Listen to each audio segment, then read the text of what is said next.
तुम्हारे सभी मित्र तुम्हारे नहीं रहे। वो सभी अब मारुति के संग खेलना चाहते हैं।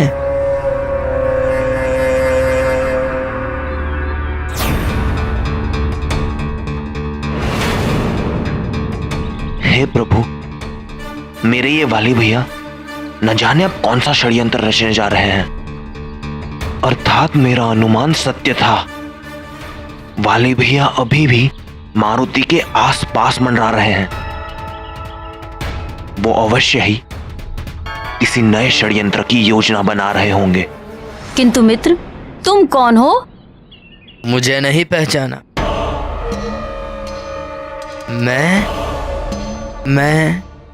मैं महानतम तुम्हारा शुभ चिंतक हूं। तुम्हें इस दुख के क्षण से निकालने आया हूं। दुख? कैसा दुख? क्यों, तुम्हें कोई दुख नहीं होता जब उस मारुति के कारण तुम्हें अपने सभी मित्रों से दूर अकेले खेलना पड़ता है? तुम्हें दुख नहीं होता जब गुरुजी के लिए पुष्प चुनने में तुम्हारे मित्र उस मारुति की सहायता लेते हैं? कुछ दुख तो होता है।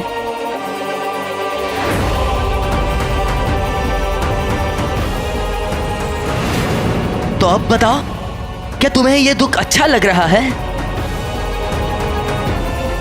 क्या तुम नित्य ही ऐसे दुखी रहना चाहते हो?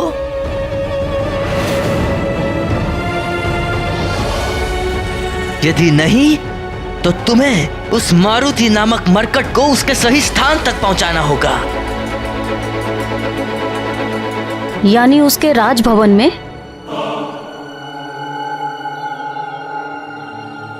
नहीं, उस मरकट का सही ठिकाना मैं तुम्हें बताऊंगा, किंतु चुपचाप।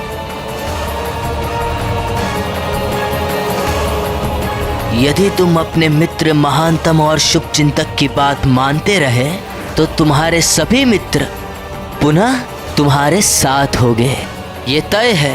परंतु मुझे करना क्या होगा?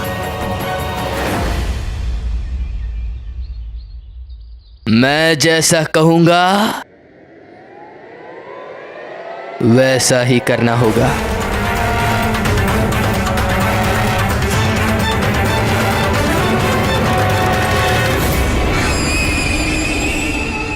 उस बालक को क्या समझा रहे हैं? अंततः वो करना क्या चाहते हैं? हे प्रभु, अब आप ही वाली भैया को सद्बुद्धि दे सकते हैं। वाली के अहंकार और मिथ्याभिमान ने उसकी बुद्धि हर ली थी।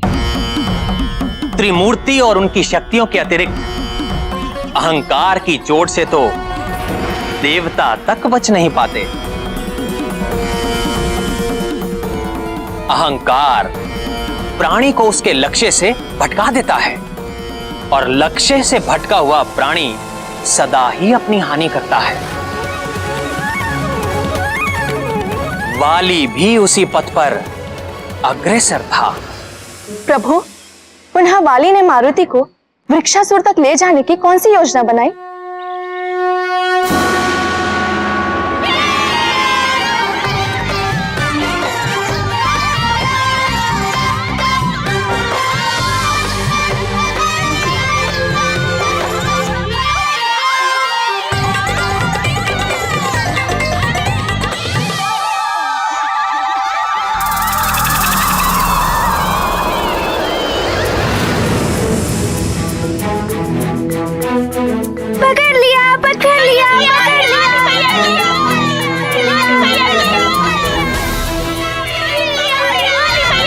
वाली भैया को पकड़ लिया।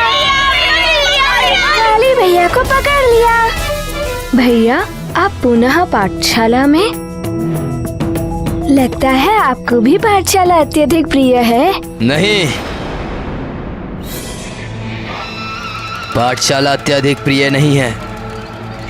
मुझे तुम अत्यधिक प्रिय हो, क्योंकि तुम बड़े बलशाली हो, पत्थर गुलाटी में भी सर्वश्रेष्ठ हो और तुम्हारी गति तो अद्भुत है। अतुलनीय है।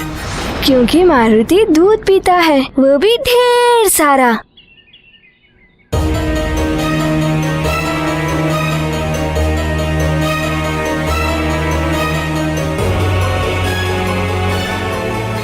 मारुति, ये सब छोटे मोटे खेल छोड़ो, क्यों ना एक बड़ी प्रतियोगिता हो जाए।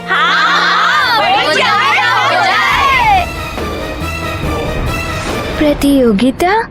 अरे प्रतियोगिता यानी ये दिखना कि किसमें कितना साहस है और कौन कितना अधिक बलशाली है। तब तो बड़ा आनंद आएगा। चलो अभी आरंभ करते हैं प्रतियोगिता। नहीं,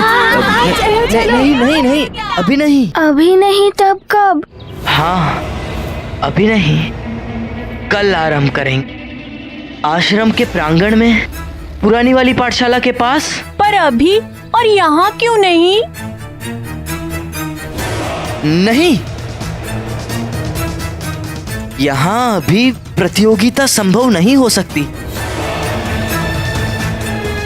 बड़े स्तर पर करनी है ना, तो खेल का मैदान भी तो बड़ा होना चाहिए।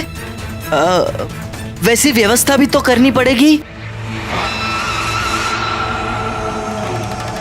है ना? हाँ हाँ, सचमुच बड़ा आनंद आएगा।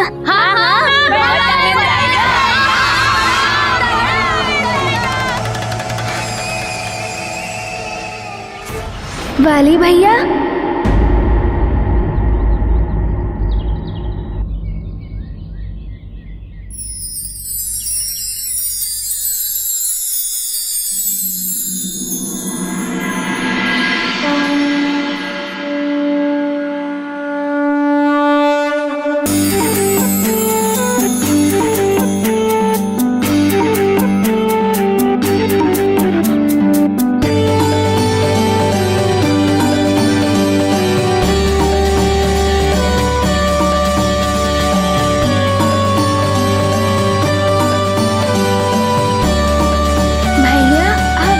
अच्छे हो।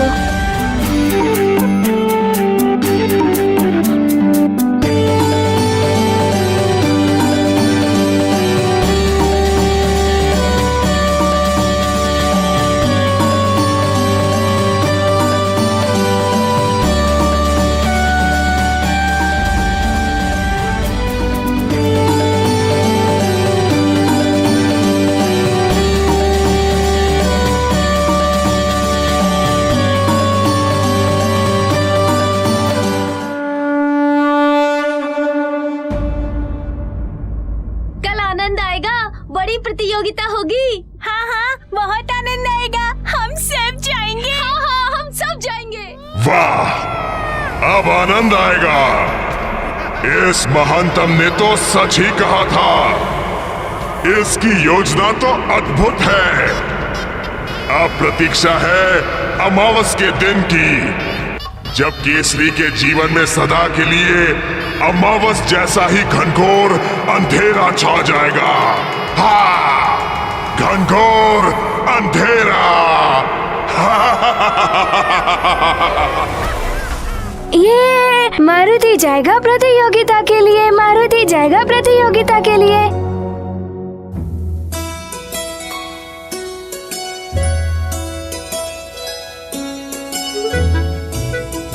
वाह प्रिय वाह, अति सुंदर अंग वस्त्र है ये। इसको मैंने बड़े ही जतन से बनाया है। किसके लिए बनाया है? उसके लिए जो मुझे सबसे अधिक प्रिय है।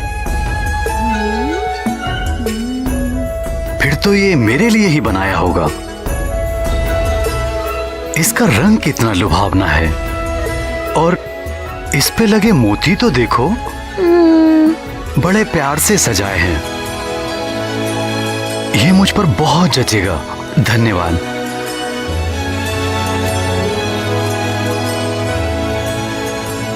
माँ,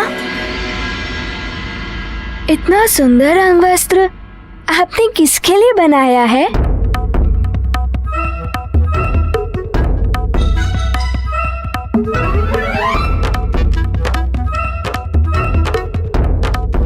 ये मैंने उसके लिए बनाया है जो मुझे सबसे अधिक प्रिय है। पता है, इसके एक एक मोती को मैंने बड़े ही जतन से पिरोया है और इसके एक एक धागे में मेरा प्यार समाया है।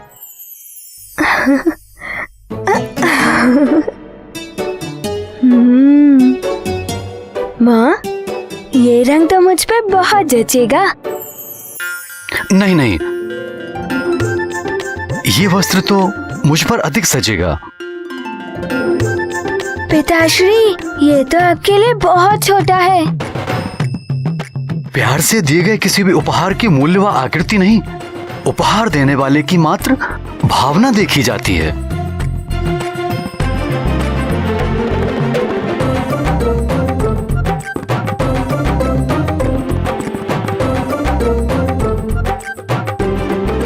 ठीक है पिताश्री, इसे आप ले लीजिए।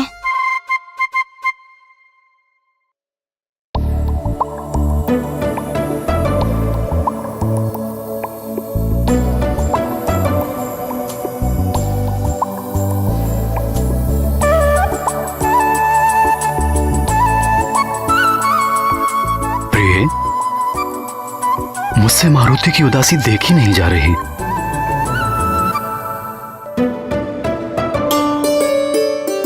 मुझसे भी इसकी उदासी देखी नहीं जाती स्वामी।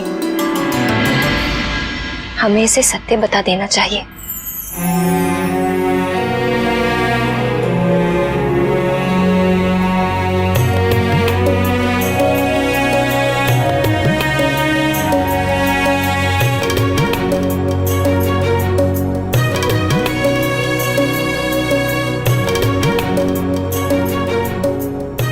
सचमुच प्रिय, ये अंगवस्त्र तो मेरे लिए अत्यंत छोटा है।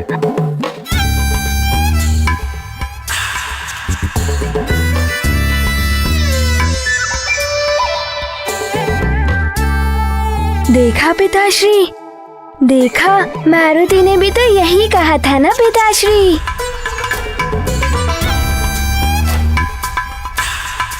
प्रिय, कहीं तुमने ये मारुति के लिए तो नहीं बनाया?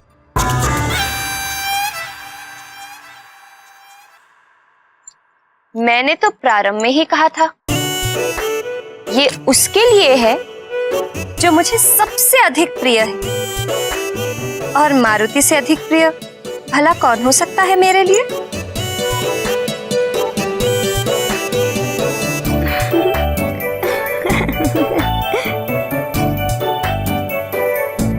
ये रंग तो मुझ पे कितना अच्छा लग रहा है माँ।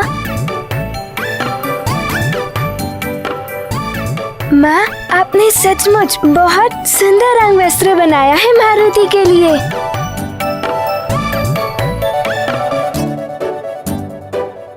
देखा तुमने सखा, कैसा है ये माँ का बनाया हुआ अंगवस्त्र?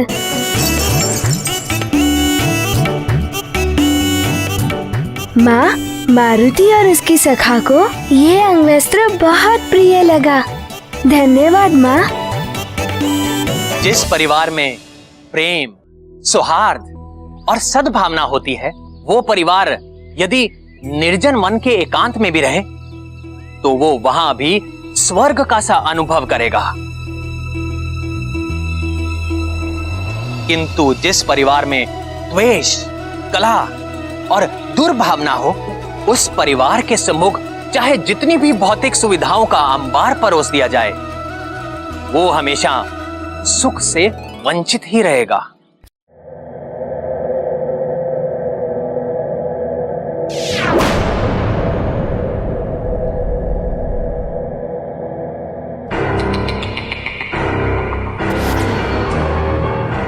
आप इतने बड़े हैं, परंतु आपको पता नहीं कि भूदेवी को प्रणाम करते हैं, उन पर थूकते नहीं।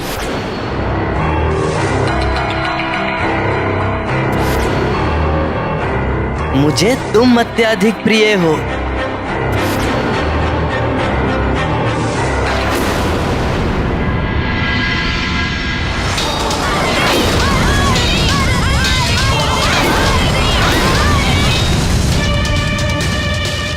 कहीं सच में मैं कोई भूल तो नहीं कर रहा हूँ? कहीं सच में उस मरकट पर भोलेनाथ की विशेष कृपा तो नहीं?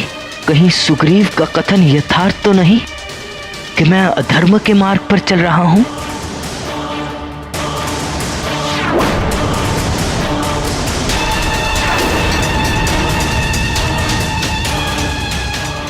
मुझ महानतम के मन में अचानक ये भटकाने वाले विचार क्यों उत्पन्न हो रहे हैं?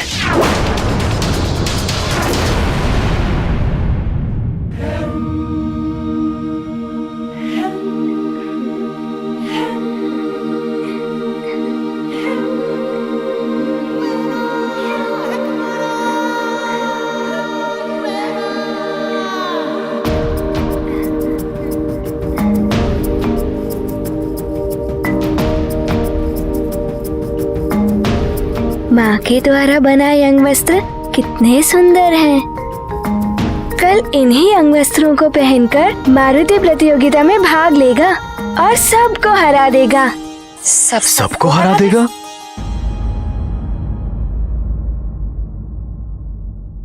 किसको हरा दोगे पुत्र?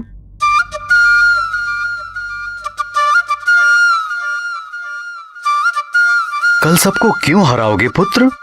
पिताश्री, कल मेरे मित्र ने एक प्रतियोगिता आयोजित की है और मारुति के सारे मित्र इस आयोजन में भाग ले रहे हैं और मारुति भी। कैसी प्रतियोगिता है ये? क्या क्या होगा इस प्रतियोगिता में? क्या होगा?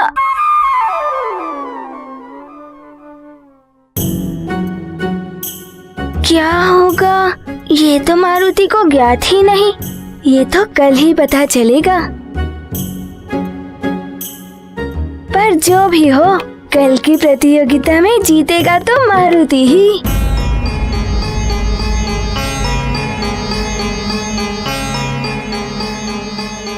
किंतु पुत्र, तुम तो अभी बहुत छोटे हो। यदि तुम्हारे स्थान पर कोई और जीत गया तो मारुति को बहुत दुख होगा।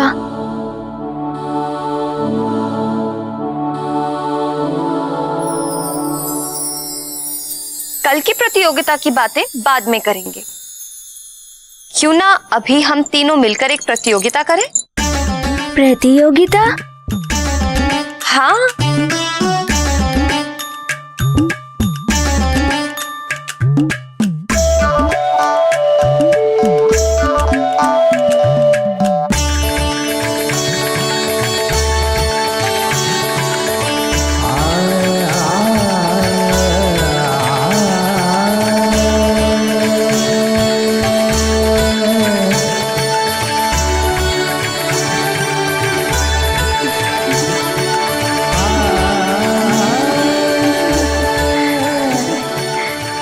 माँ, क्या इन लाल लाल सेबों को चट कर जाने की प्रतियोगिता है?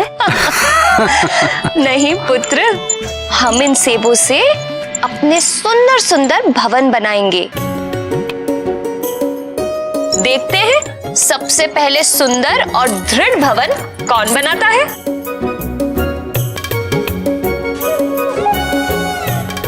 सेबों का भवन? हाँ, तुम्हारी नानी ने मुझे ये खेल सिखाया था बचपन में। किंतु माँ, सेबों का भवन बनेगा कैसे? मैं बताता हूँ। इस प्रकार एक के ऊपर एक सेब रख के हमें अपना अपना भवन बनाना है।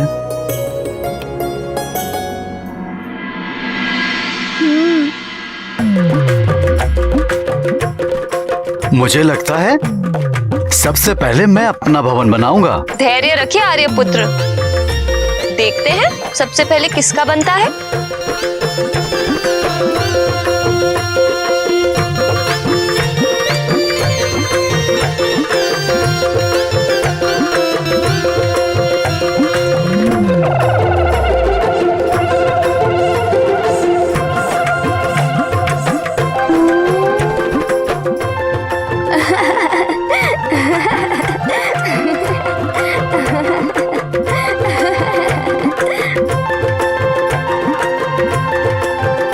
मेरा भवन तो बनने से पहले ही टूट गया। परंतु माँ, अब देखना मारुति अपने सेबों का भवन कैसे बनाता है।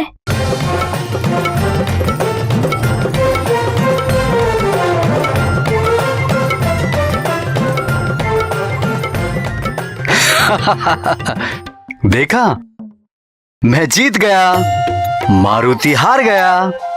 मारुति हार गया।